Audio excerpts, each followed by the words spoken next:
ఇక నంద్యాల జిల్లా రాయమల్పురంలో దొంగలు బీభత్సం సృష్టించారు. గ్రామ సర్పంచ్ పార్వతమ్మపై దొంగలు దాడి చేశారు. పార్వతమ్మ బంగారు గొలుసు, చెవికమ్మలు, 5,000 రూపాయల నగదు దోచుకెళ్లారు. దొంగలు చోరీ చేస్తున్న దృశ్యాలు సీసీ కెమెరాలో రికార్డయ్యాయి.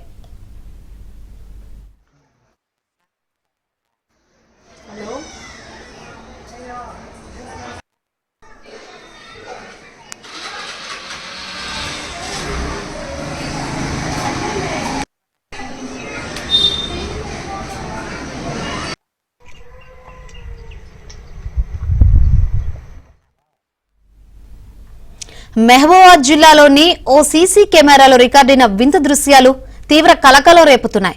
డోర్నకల్లులోని ఓ ఇంట్లో ఉన్న సీసీ కెమెరాలో వింత దృశ్యాలు రికార్డయ్యాయి.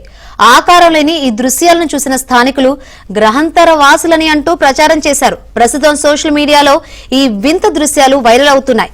ఈ వింత దృశ్యాలు చూసిన నెటిజన్లు మార్ఫింగ్ వీడియో అంటూ కొట్టిపారేస్తున్నారు. నిజమే బండి నాది బాబు.